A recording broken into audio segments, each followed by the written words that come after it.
Hello to all the people who came here to improve themselves. And today I want to be speaking about this book by Stephen Covey, The 7 Habits of Highly Effective People. It's everywhere. It's one of the most important self-improvement books. Most mainstream, you could say, in the self-improvement. According to Wikipedia, it has sold 25 million copies since 1989 when it first got published. So let's check it out. Have to join forces.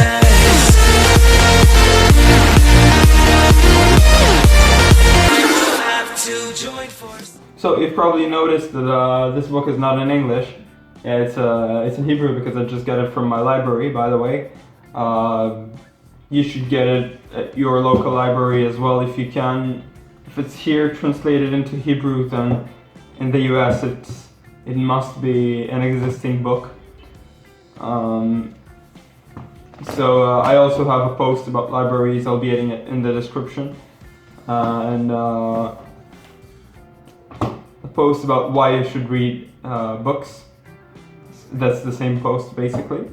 If that's one of your first books that you want to check out on self-improvement or in general, then I suggest you check that post. Let's talk about the 7 Habits of Highly Effective People by Stephen Covey. This person who had such a great noise created in the world with his book. So how did I find this book?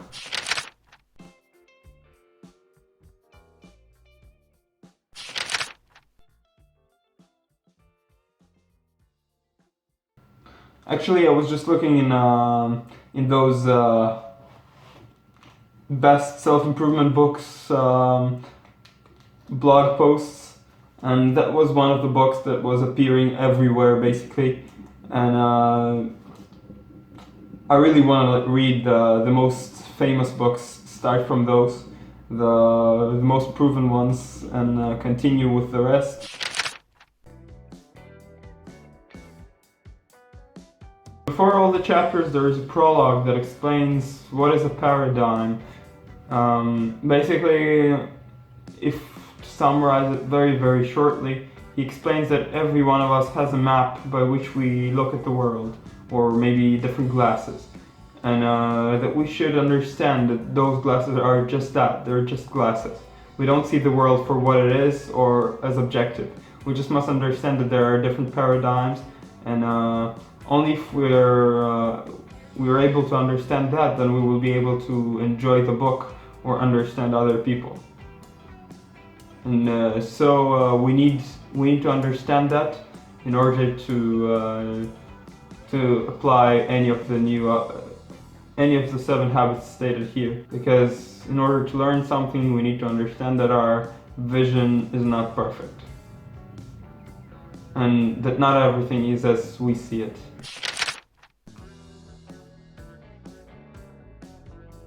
So let me introduce it. In general, the book is split into 3 parts, maybe even I could say 4. There is the first part, which is the prologue. Then there are the 3 first habits, which are the habits that are habits that would improve yourself. When there is habits 4, 5, and 6, which are there in order for you to interact correct with society and have good relationships. And then there is chapter 7, which is about improving yourself constantly. So those are the 4 parts. Of course, then there is a conclusion as well. So let me speak very shortly about each chapter.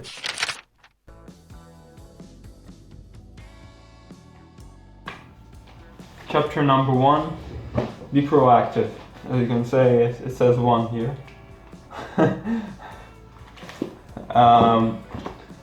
So be proactive.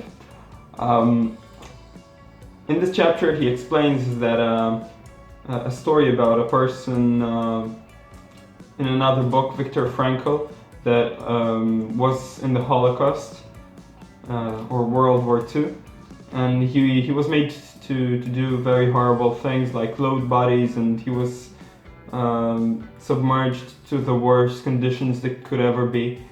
And when he was in this condition and under the Nazi control and the Nazi soldiers' control, and he couldn't do anything, they were just watching him and making him pile up those corpses. He realized that it didn't matter that he didn't have any physical freedom whatsoever, because he had control over the gap between the stimulation of the mind and the reaction. He could choose his interpretation and he could choose his feelings, and therefore he could control his mind. And that's what makes us different from animals. That is our consciousness and the ability to control the way we think. And the people who exercise this control are called proactive people, while people who are just reacting to the situation without any control and leave the control to the world.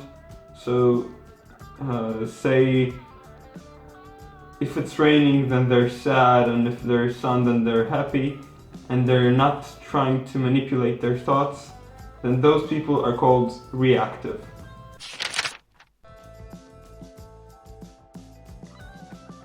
Chapter number 2 is begin with the end in mind. Right here, you can see 2. It begins with the author prompting you to imagine something. And it goes like this. Imagine that you're driving your car. And you stop in your car near a cemetery. When you get into that cemetery, you see people crowding. When you approach that crowd, you understand that it's a funeral going on. And you approach a little bit further, and you understand that this is your funeral. Slowly, there are different people who come to the stand to speak about your life. The first is a member of your family, your maybe son, daughter, sister, maybe mother or father. The second is a person from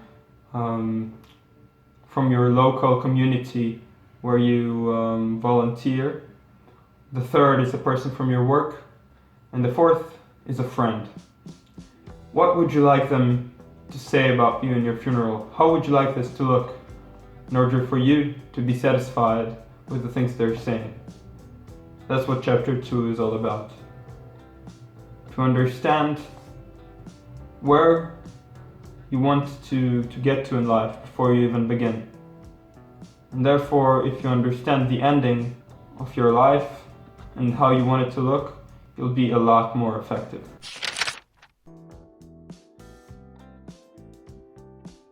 Number 3, prioritize.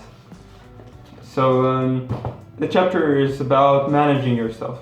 If chapter number 1 was about being proactive and understanding that you have control over your life, and the second was about knowing where you're going and your goal, the third is about managing your time. So a very good example that the author gives about it in the book is there are the managers and there are the leaders. So if there is an expedition in the jungle, the managers would be the people cutting the jungles with a knife to proceed and continue further, and they'll be doing it very fiercely and with power and leading all the people after them. But the leaders will climb at the top of the tree and say, "Hey guys, you're cutting in the wrong direction." Usually the managers would reply on that, "Shut up, you're interrupting my cutting." And that's the difference between managers and leaders. It's important to stress out that all of us need to be both types of people. both the manager and the leader, while the leader is more the characteristics that are described in habit number 2, and manager are more the characteristics that are described here in chapter 3.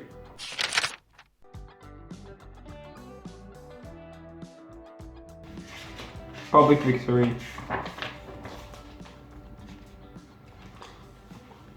So public victory is all about the relationships with other people, in opposition to private victory, which was habits 1, 2, and 3. So habit number 4, think, win, win. This habit is about the dynamics in our relationships. So there are a few possible dynamics according to Covey. There is the lose-lose dynamic, lose-win dynamic, win-lose dynamic. Then there is the just win. Then there is the win or no deal. And then there is the win-win dynamic. So the idea behind win-win, win-win is to always think about how we could find a solution that would be good for us and for other people around us in every situation. A good example that he gives in the book, actually that's not from that book, but he also mentions the book from which I'm taking that reference, Yes, by Roger Fisher and William Ury, which speaks about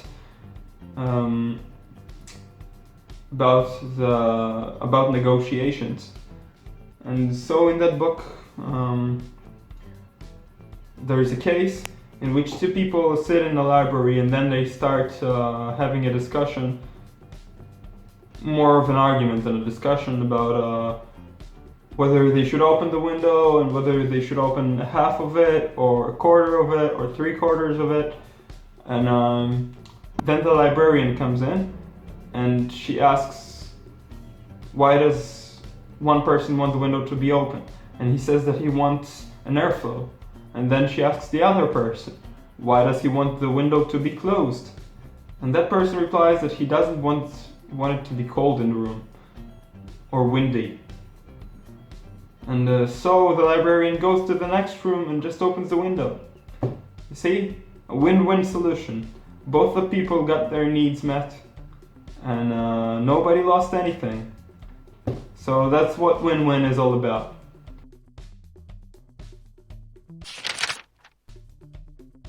Number 5. Seek first to understand and then to be understood. This is pretty simple.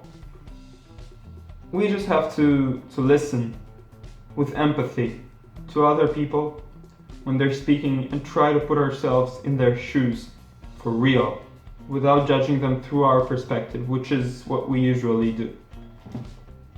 Just listen and really, really try to understand. And only when we deeply and surely understand them, only then can we present our thoughts and let them try to understand us.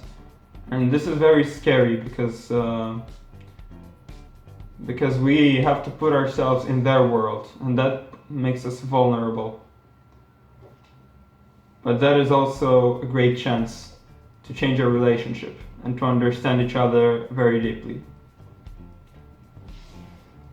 which contributes to the development of the other two habits.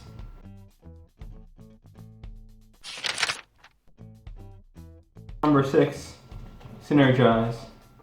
I also have number 6. Synergizing, according to Covey, is all about having two people and the whole being the bigger of its parts. So meaning 1 + 1 is again 3, 4, 8 or 16. Synergy is when people feel extremely connected, feel on the same line. Usually habits 4 and 5 have to be existing for that. They have to be in the win-win dynamic and they have to listen first in order to be understood later. that higher level of synergy is the essence of humanity. That is the way that we could operate in very efficient ways together. When we understand each other, we don't interrupt each other when we speak, and we know that we want the best for each other, and therefore we want to do the best for each other.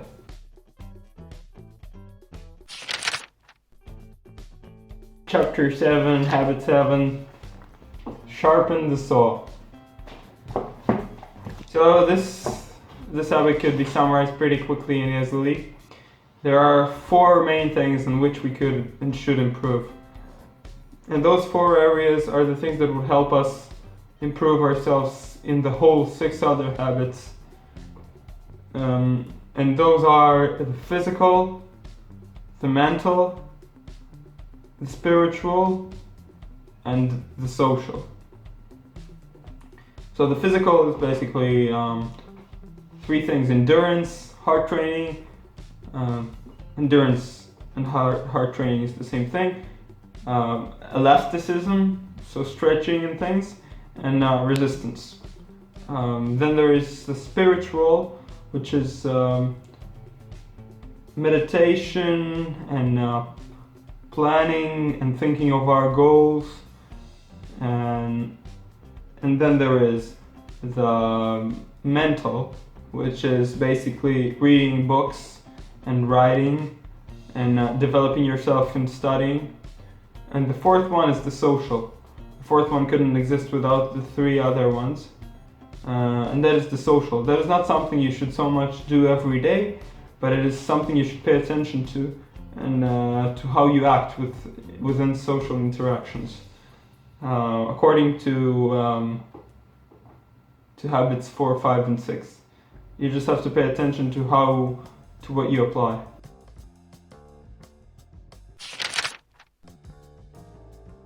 In the summary, it is explained that we should go from the inside out, meaning we should concentrate on our circle of influence, doing the things that we can influence within ourselves and changing ourselves, and by that we could change the people around us. That's it, guys. Hope that I've been a little bit helpful, or maybe a big bit, I don't know. If you like the book and you want to get it, you could get it in the description below. You could read the full blog post about the book also in the link in the description below, and a few other videos. That's it. If you liked the video, don't forget to like and subscribe, and I wish you all the best on your improvement journey, and I wish you to make the world a better place. Let's rock and roll.